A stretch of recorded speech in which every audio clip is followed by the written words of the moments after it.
Assalamualaikum warahmatullahi wabarakatuh. Selamat datang kembali di channel Majelis Visual. Kali ini kita akan melanjutkan sequel dari film Baghi. Buat kalian yang belum menonton Baghi 1, bisa klik linknya di deskripsi video ini ya. Oke lah, tanpa banyak bacot di awal, dan inilah dia, Baghi 2.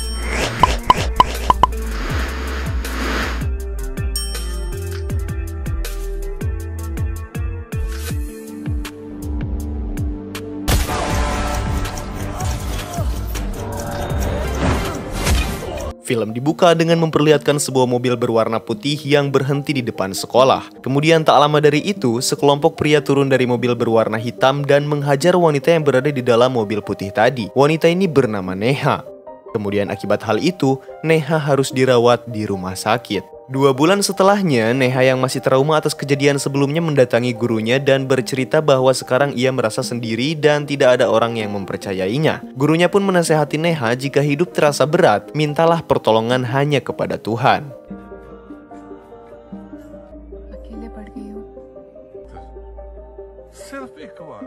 Kemudian scene berpindah memperlihatkan Roni yang mana ia adalah seorang tentara. Ia sedang bertugas di Kashmir. Roni merupakan sosok tentara yang tegas dan akan menindak siapapun tanpa pandang bulu.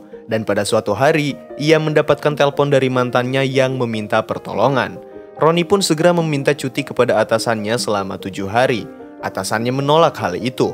Namun karena Roni selama 4 tahun tidak pernah cuti, maka atasan mengizinkannya.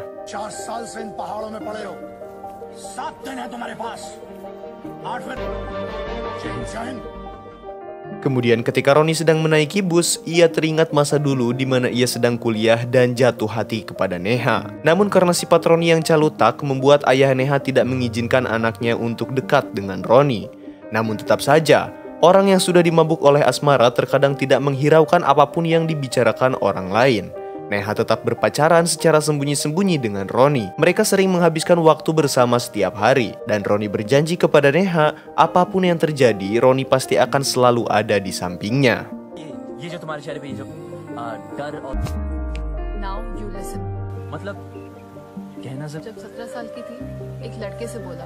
Kembali ke masa sekarang, Roni telah sampai di kota Goa untuk menemui Neha. Mereka bertemu di sebuah restoran. Mereka pun sedikit canggung ketika mengobrol karena sudah 4 tahun mereka berpisah. Dan ternyata, sekarang Neha sudah menikah dan mempunyai seorang anak yang bernama Ria. Neha mengatakan bahwa 2 bulan yang lalu ketika ia mengantarkan Ria ke sekolah, ia diserang oleh sekelompok pria dan mereka membawa Ria. Maksud Neha ingin bertemu dengan Roni adalah untuk meminta pertolongannya. Karena menurutnya hanya Ronilah satu-satunya harapan yang ia punya.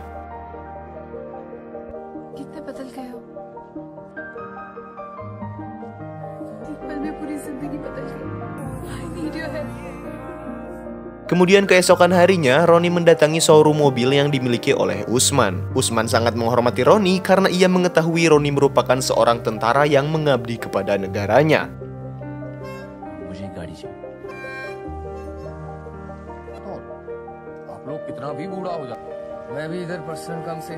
Kemudian Neha dan Roni pun bertemu kembali. Neha sangat menaruh harapan yang besar kepada Roni. Neha mengatakan sudah meminta bantuan kepada siapapun namun tidak ada yang mau membantunya. Bahkan polisi pun malah akan menutup kasus hilangnya anak Neha karena sudah 2 bulan mereka tidak mendapatkan titik terang sedikit pun. Bahkan suami Neha yang bernama Sekhar depresi karena Neha selalu menanyakan tentang keberadaan anaknya.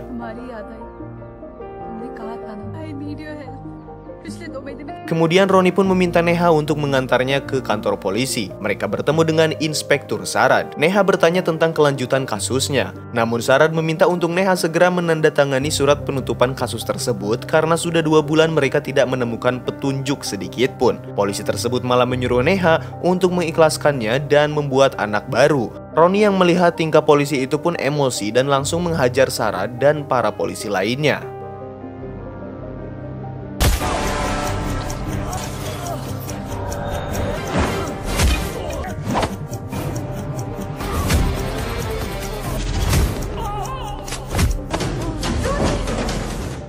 Dan karena hal itu Roni ditangkap dan disiksa oleh para polisi di sana.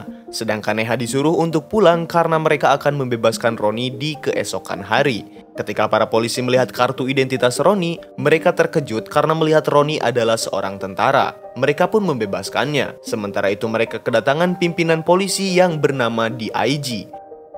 Roni pun dipertemukan dengan DIG dan ia dinasehati karena ia telah menghajar para polisi yang mana itu tidak menghargai kepolisian meskipun Roni adalah seorang tentara.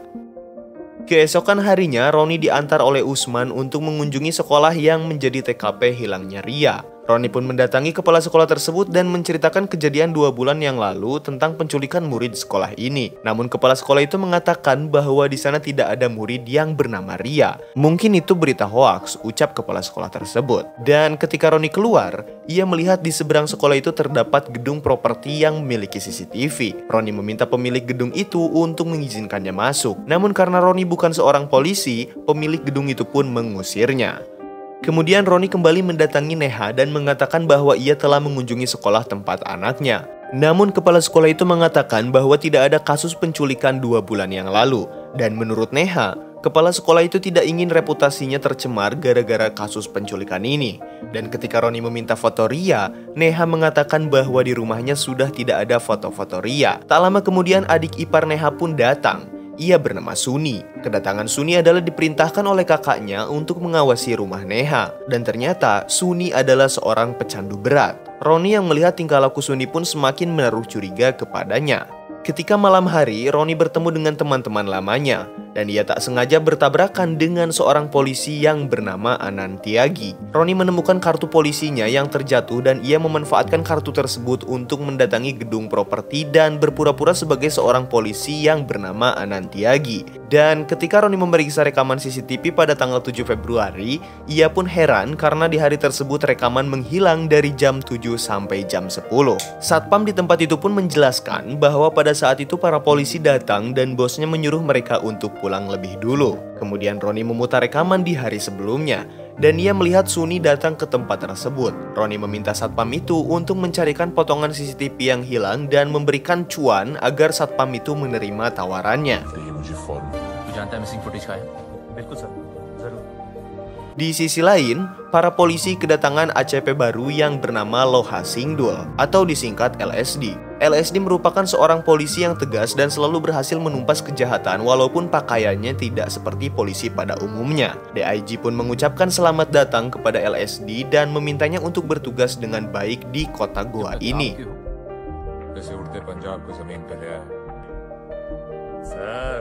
Roni mengikuti Suni dan anak buahnya. Kemudian ia melihat bahwa Usman menyerahkan narkoboy kepada anak buah Suni. Roni mengejar mereka. Namun Roni malah ditodong pistol dan yang terjadi adalah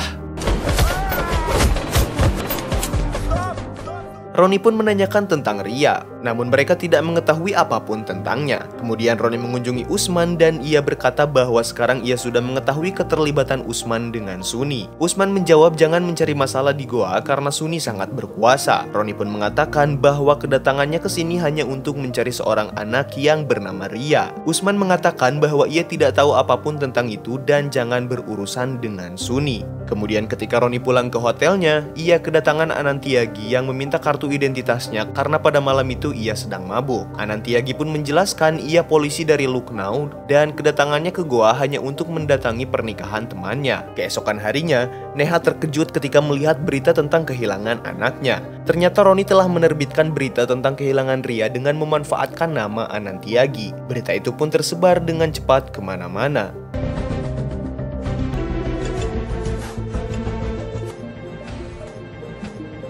Sekhar yang mendengar berita itu pun segera memanggil Anantiagi, yang mana Sekhar tidak menyadari bahwa itu adalah Roni yang berpura-pura menjadi Anantiagi. Sekhar kemudian menjelaskan bahwa sebenarnya Sekhar dan Neha tidak memiliki anak. Memang benar pada tanggal 7 Februari Neha dirampok, dan karena hal itu Neha terkena PTSD atau pasca gangguan stres traumatis dan menjadikannya berhalusinasi ia memiliki seorang anak. Dan sejak saat itu pula kehidupan mereka berubah yang mana Neha selalu menanyakan tentang tentang keberadaan Ria, mencari fotonya, dan bertanya kepada orang-orang. Roni pun bingung mengenai informasi yang ia dapatkan. Namun tak lama ia mendapatkan telepon bahwa rekaman CCTV yang hilang sudah ditemukan. Roni segera mengecek rekaman itu dan benar saja, ia tidak melihat keberadaan anak kecil di tempat kejadiannya. Roni yang kesal pun segera menemui Neha dan mengatakan bahwa Neha gangguan jiwa pasca kejadian tersebut. Roni menyuruh Neha untuk mempercayainya bahwa Neha tidak memiliki anak. Neha pun kekeh dan mengatakan bahwa ia pada saat kejadian anaknya sedang berada di kursi belakang. Neha kecewa dan meminta Roni untuk meninggalkannya seorang diri. Dan ketika Roni akan membawa kunci mobilnya, ia melihat pengukur tinggi badan di hadapannya. Roni pun percaya bahwa Ria benar adanya. Namun sangat disayangkan itu sudah terlambat. Neha memilih untuk mengakhiri hidupnya dengan meloncat dari apartemen tersebut karena ia kecewa tidak ada lagi orang yang mempercayai dirinya. Roni pun sangat menyesal karena tidak mempercayai Neha.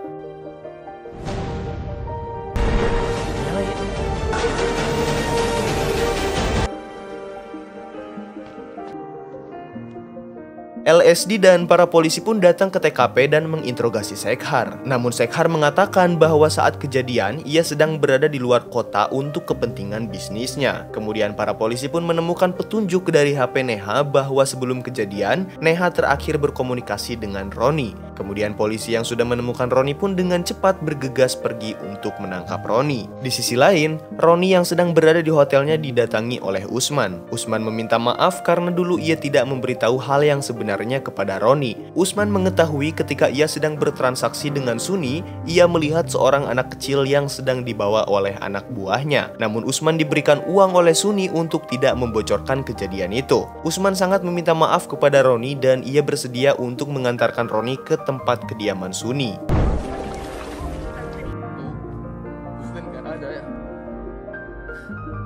Ketika mereka akan keluar dari hotel, mereka mendengar suara jeritan. Ternyata Anantiagi sudah tewas tergantung di kamarnya. Kemudian Roni dan Usman masuk ke lift dan di sana mereka bertemu dengan orang yang telah membunuh Anantiagi. Ternyata pembunuh suruhan Shekhar itu salah sasaran, di mana seharusnya mereka membunuh Roni. LSD dan para polisi pun sampai di hotel tersebut. Namun ia pas selingsingan dengan Roni yang akan meninggalkan hotel itu. Singkat cerita, Roni pun datang ke tempat Suni yang sedang mengadakan pesta dan terjadi kerusuhan di sana.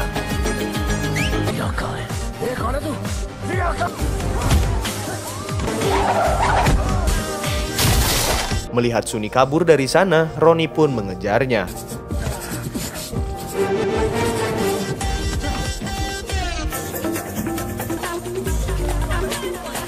Namun akhirnya mereka pun terkepung dan ditangkap oleh para polisi. Dan pada saat di perjalanan, Roni menjelaskan bahwa Sunilah penyebab menghilangnya Ria dan terbunuhnya Neha. Kemudian ketika di penjara, Roni mengatakan bahwa mereka telah menahan orang yang tak bersalah. LSD pun meminta Roni untuk diam atau ia akan menghajarnya. Merasa ditantang, Roni mengajak LSD untuk berduel di dalam penjara.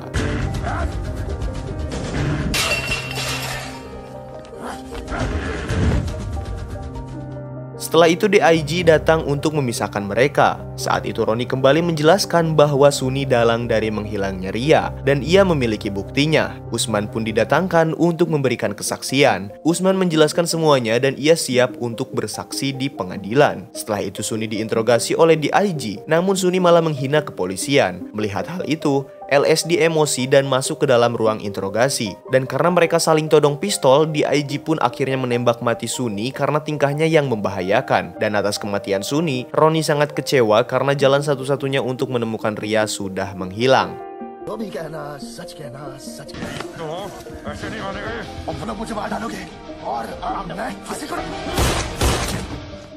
Kemudian DIG menasehati Roni untuk tetap bersabar dan jangan mengikuti hawa nafsunya. DIG juga bercerita jika ia telah kehilangan anaknya dulu karena kecelakaan. Dan pada saat itu, DIG mendapatkan telepon dan ia berkata telah mengirimkan fotonya. Di sisi lain, Usman didatangi oleh pembunuh bayaran suruhan Shekhar. Ia dihajar habis-habisan.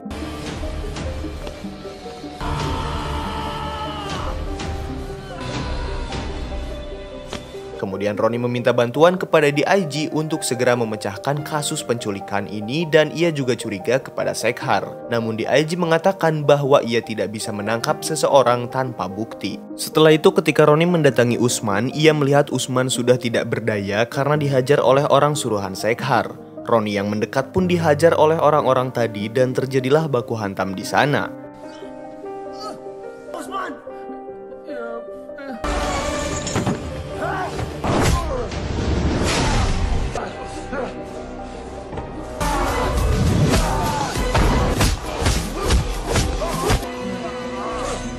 Dan pada akhirnya, Roni berhasil untuk mengalahkan mereka, sementara Usman meninggal dunia. Roni tak sengaja menemukan ponsel milik anak buah Shekhar, dan ternyata DIG juga terlibat dengan ini semua. Sebelum pembunuh itu meninggal, ia mengatakan DIG sekarang sudah pulang dan rumahnya berada di tengah hutan. Namun Roni tidak akan mampu ke sana karena rumahnya dijaga oleh ratusan penjaga bersenjata. Tanpa berlama-lama, Roni pun segera pergi untuk mendatangi DIG. Di perjalanan ia sempat dihadang oleh para polisi, namun Roni berhasil mengalahkan polisi-polisi itu.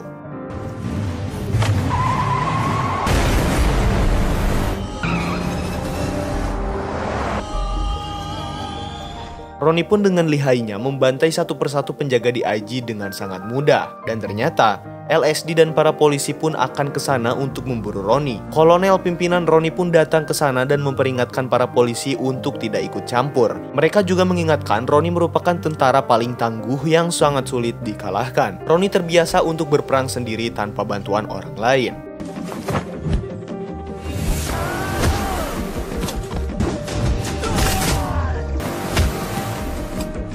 किसी गलतफहमी का शिकार हो गए officer.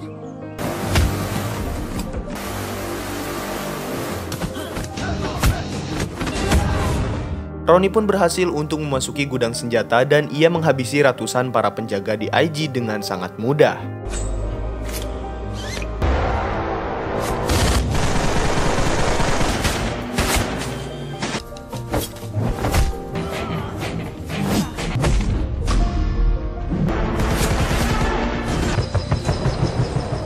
Karena pasukannya kewalahan, DIG memerintahkan untuk mengeluarkan helikopter tempur.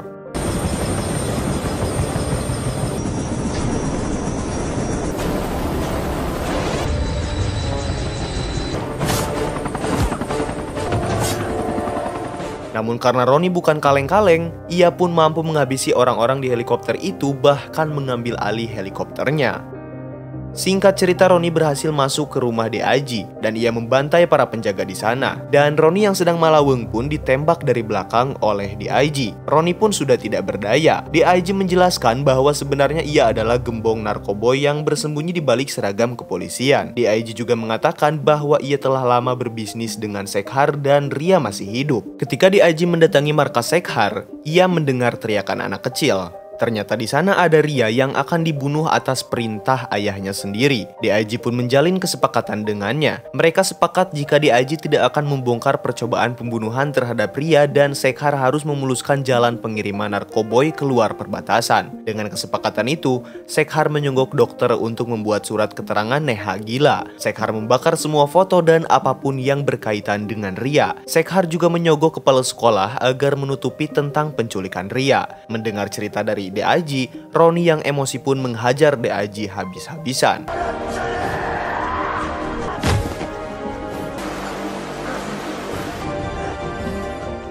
Dan ketika DIG berhasil mengambil pistol dan menodongkannya ke arah Roni, DIG ditembak dari belakang hingga tewas.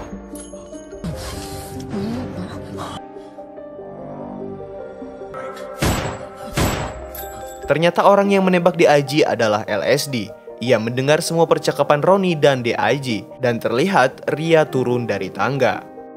Ketika Roni di rumah sakit, LSD datang menghampiri Roni. Ia mengatakan ketika sedang menginterogasi Shekhar, Shekhar mengatakan bahwa sebenarnya ia mandul. Dan berarti Ria bukanlah anak dari Shekhar, dan alasan itulah yang menjadikan Shekhar ingin menghilangkan Ria karena Ria bukanlah anak kandungnya. Dan terungkaplah fakta bahwa Ria adalah anak Roni. Karena dulu ketika mereka akan berpisah, Roni dan Neha sempat ike-ike. Roni pun menghampiri Ria.